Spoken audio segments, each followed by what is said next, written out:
Lucas 7. Oh, perdão.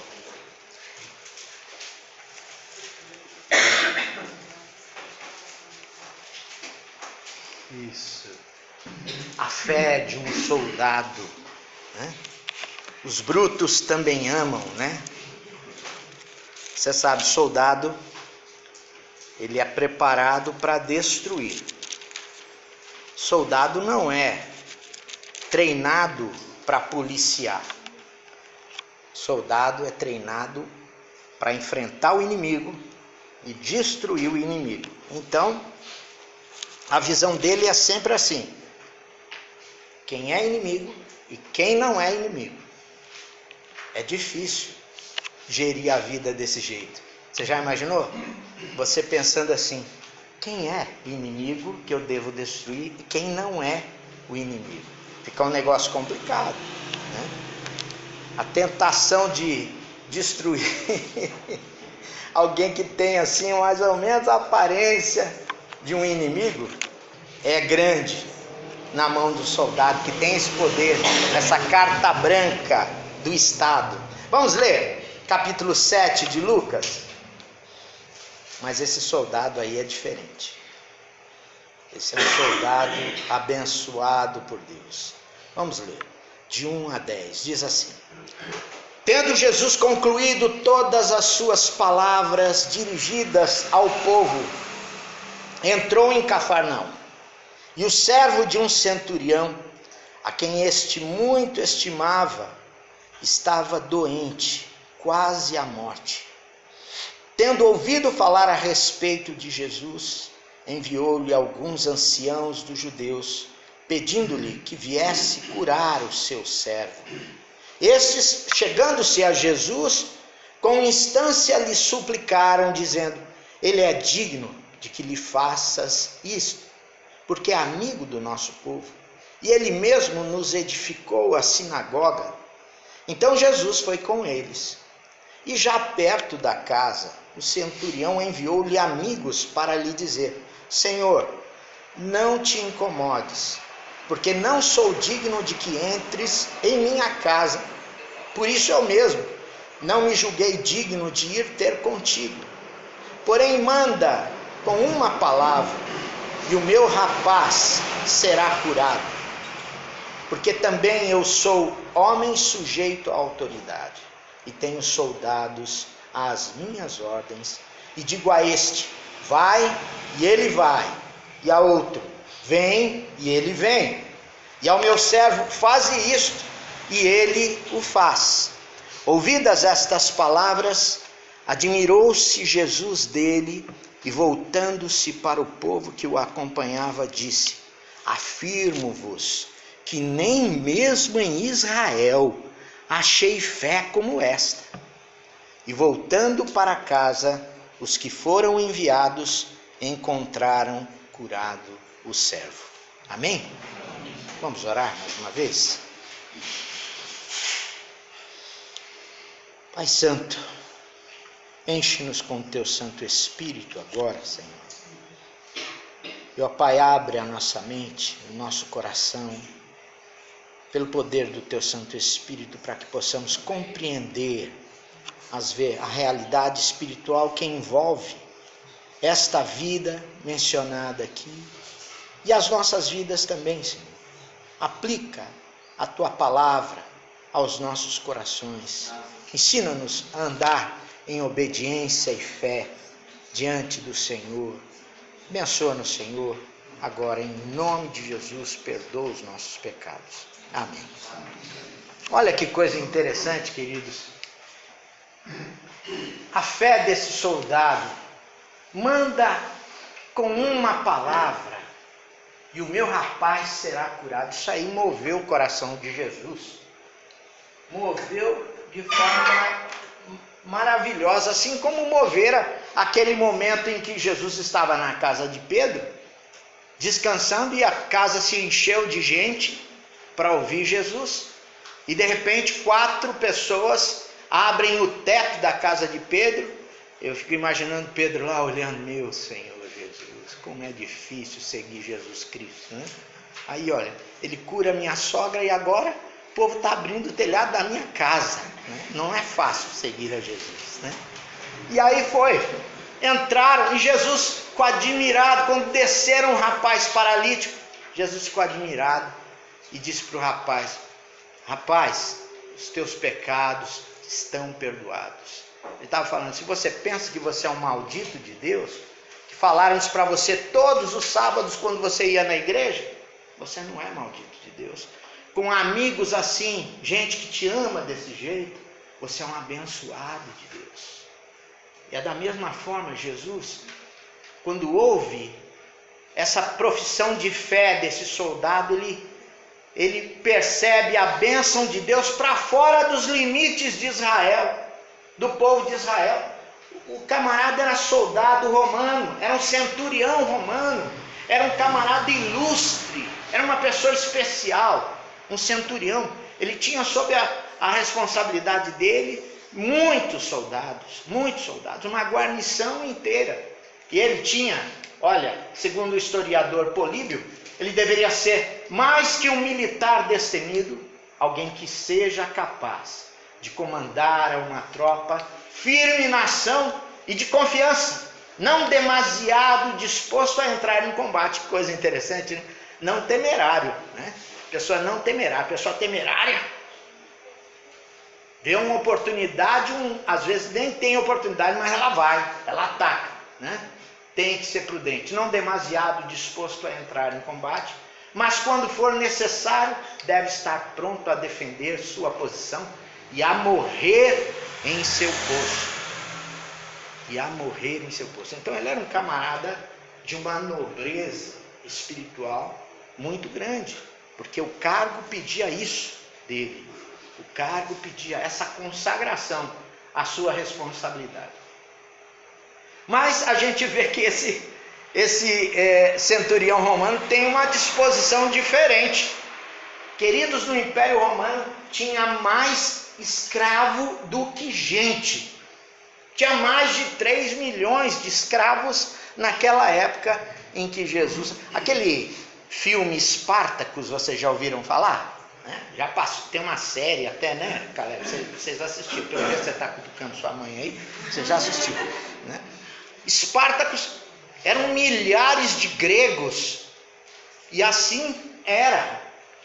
Os romanos submetiam os outros povos e traziam os homens em especial e as mulheres para servirem de escravos. Por isso é que você vê muita gente convertida ao evangelho com o nome de escravo. Tércio, por exemplo, é um nome grego, Tércio, que significa o terceiro, né? Você vê o outro também, o quarto. Tércio era amanuense, estava escrevendo, porque os gregos tinham a habilidade da filosofia, serviam de professores, né? Serviam de escrivães, então, secretários.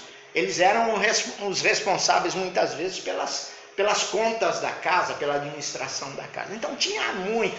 O Império Romano temia que a qualquer momento pudesse haver uma rebelião e Roma ser engolida pelos seus escravos. Mas esse centurião não tratava o seu escravo como se ele fosse uma ferramenta, porque escravo naquela época era isso, uma ferramenta, apenas uma ferramenta viva. E ele podia dispor, podia vender, podia até matar, que não tinha qualquer sanção contra ele. Mas esse homem tem uma atitude diferente, pouco corrente para com o seu escravo. O que ele faz? O que o texto diz aí? No verso 2: e o servo de um centurião, a quem este muito estimava, estava doente, quase à morte. Tendo ouvido falar a respeito de Jesus, enviou-lhe alguns anciãos dos judeus, pedindo-lhe que viesse curar o seu servo. Olha a disposição do coração do homem. Era uma pessoa especial. Alguma coisa já tinha acontecido anteriormente na vida deste homem para que ele tivesse essa disposição diferente. Ah, mas ele era escravocrata. É verdade. Paulo também o era. porque, de uma certa forma, a igreja não foi revolucionária nesse sentido. Mas, à medida que as coisas caminhavam, a liberdade, pastores, ex-escravos, como o caso de Onésimo. Onésimo se tornou pastor e bispo, né? E tantos outros se tornaram pastores de comunidades, apoiando o trabalho, sustentando o trabalho. Eram presbíteros, né? Escravos presbíteros. Então o camarada estava servindo lá na casa do Gaio, né? Em Corinto. Ele estava servindo lá como servo, como escravo. Mas no domingo quem pregava e quem ensinava e quem exortava era o escravo e não o patrão. Então essa relação era muito interessante, não é verdade? E o evangelho vai rompendo com as correntes, como aconteceu no caso de Onésimo. Paulo pede a Filemão, nós já estudamos aqui, inclusive, Paulo pede a Filemão que bote tudo na conta dele. Se Onésimo fez alguma coisa contra Filemão, roubou alguma coisa, bota na minha conta. Você está recebendo o meu coração, pessoalmente. Então, esse centurião tem uma outra postura. Alguma coisa diferente já tinha acontecido na vida dele. No verso 5, diz que ele era profundamente religioso. Quem gostaria de ler para nós? É o testemunho de um dos anciãos lá de Cafarnaum. Porque é amigo do nosso povo e ele mesmo nos edificou a sinagoga. O camarada, para ser amigo de judeu não é fácil, né?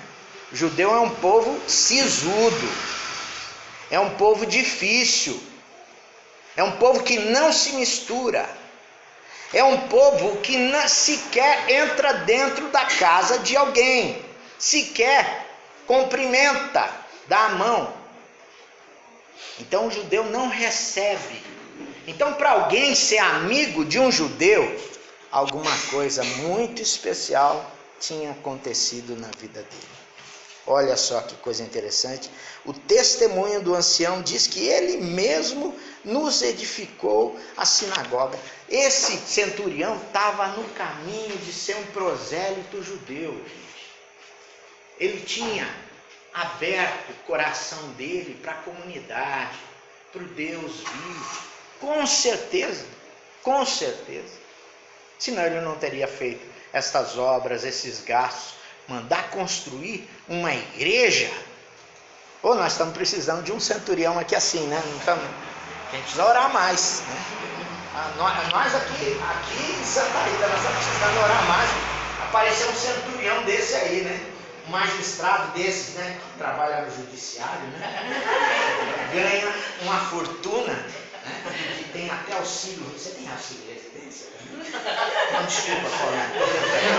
Estou brincando, né? Mas Deus moveu o coração desse homem. Esse era um homem profundamente religioso. Com certeza ele já estava a caminho de ser um prosélito judeu, né? Talvez não tivesse tomado ainda uma posição por uma questão do próprio cargo, a responsabilidade, né, diante do império. E ele tinha uma atitude pouco corrente para com os judeus, né? E dessa forma, veja só, ele constrói, ele tem esse carinho para com o povo, né? Então, a atitude dele, o comportamento dele é um comportamento amistoso de comunhão com o povo judeu. Então isso é muito interessante. E é por isso que os anciãos o atendem. Os anciãos são o conselho da congregação, da sinagoga de Cafarnaum. São os príncipes da sinagoga, não são quaisquer homens. São os príncipes da sinagoga, o atendem e fazem o papel de caminhar, de intermediar, de mediar aquela situação aflitiva, levar a necessidade dele para Jesus, porque eles sabem que ele é um homem respeitador, ele não vai quebrar com as regras judaicas, ele não vai sequer parar Jesus no meio do caminho, né? Então ele pede aos anciãos, ao conselho da sinagoga, para que o ajudem nesse sentido. Então uma coisa muito interessante, E era um homem humilde, né? Veja só, 6 e 7. Então Jesus foi com eles. É interessante que Jesus não fala nada até aí, né?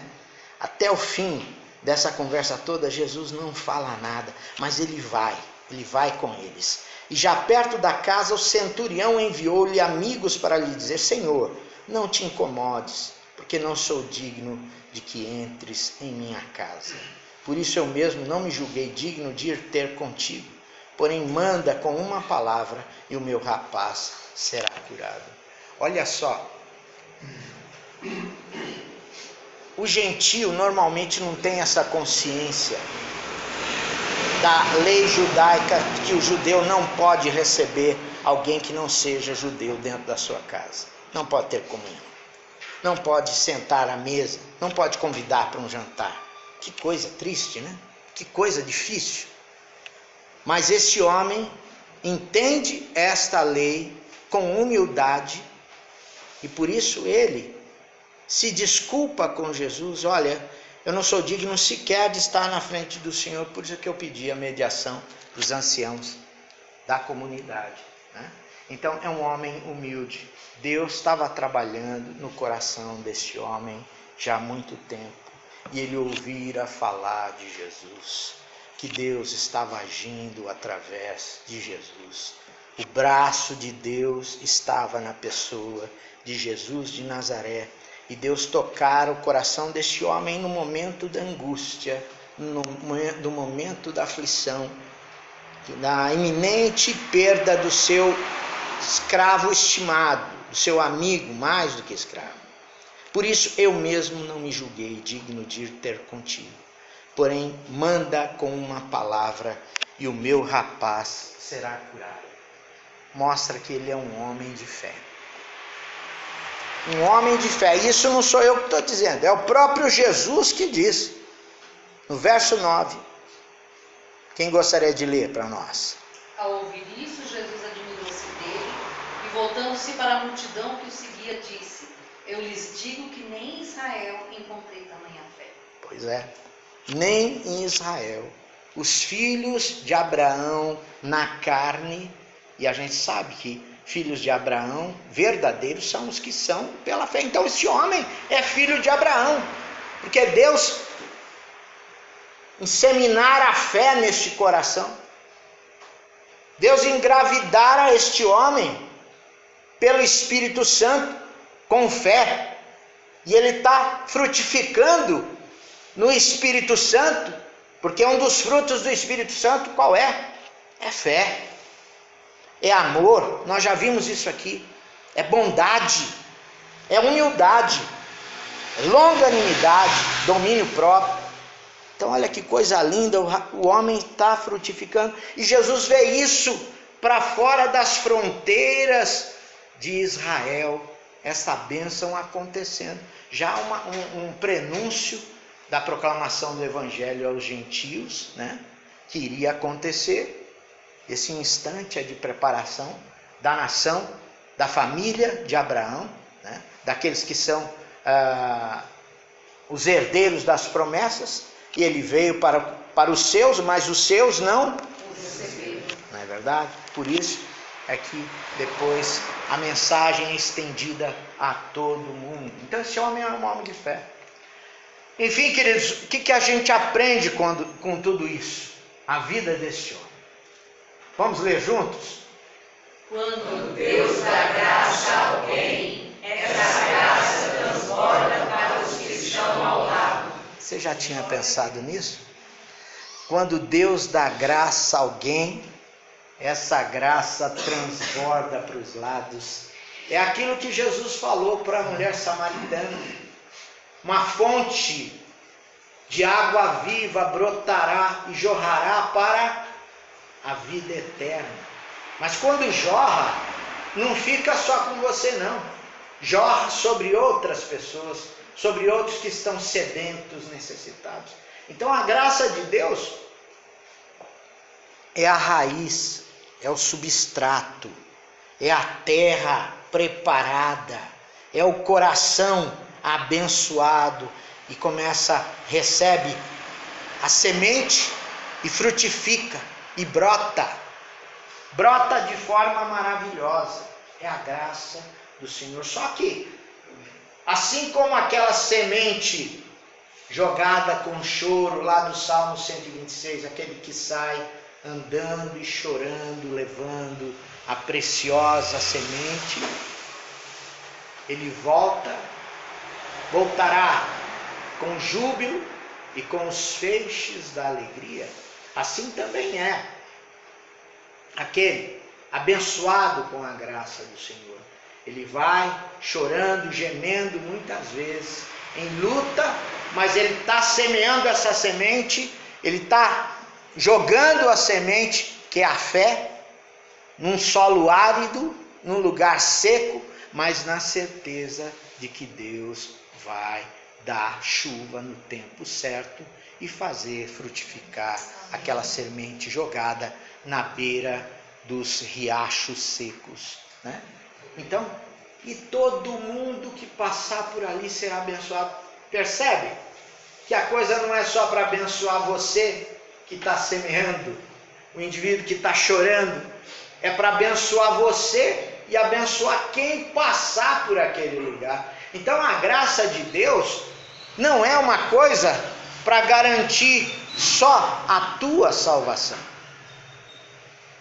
A graça de Deus é para abençoar a sua vida, não é um seguro de vida eterna, ela é muito mais do que isso. Ela vai abençoar você, vai abençoar aqueles que estão à sua volta, os seus colegas, vai abençoar os bichinhos, a natureza. O apóstolo Paulo fala isso lá aos Colossenses, né?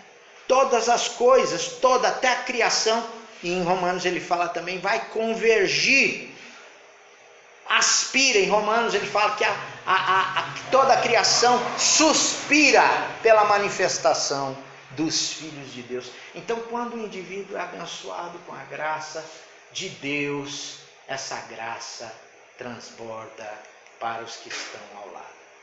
Então lhe disse Labão, aqui lembrando a experiência de Jacó com o tio dele. O tio dele era um espertalhão, né? O tio, quando viu que esse menino era abençoado, ele fez um negócio bom com esse sobrinho dele, né? Ele era tio mesmo, tio bacana. Não, você fica aqui. Ele enganou Jacó. Jacó amava Lia, ou melhor, amava Raquel e não Lia. Pastor, Jacó era analfabeto. Não, meu irmão, Lia era irmã de Raquel, né? Então, ele não era analfabeto. Então, Jacó amava Raquel.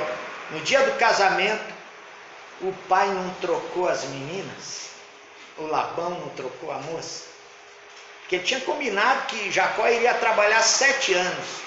Que tal transformar esses 7 anos, ele deve ter falado para a mulher dele, que tal transformar esses 7 anos em 14, desse rapaz nos abençoando, e ele ainda leva a nossa solteirona da família, a Lia, a mais velha. Pois ele fez isso com Jacó. Se agora tem achado graça a teus olhos, fica comigo. Tenho experimentado que o Senhor me abençoou por amor de ti. Isso já é a fala dele no final, pedindo misericórdia. Não vai embora, Jacó. Fica aqui comigo. Não leva minhas filhas, meus netos, né? De uma certa forma, é uma coisa muito ruim estar com os netos longe da gente. Mas esse Labão foi muito mala, sem alça, né?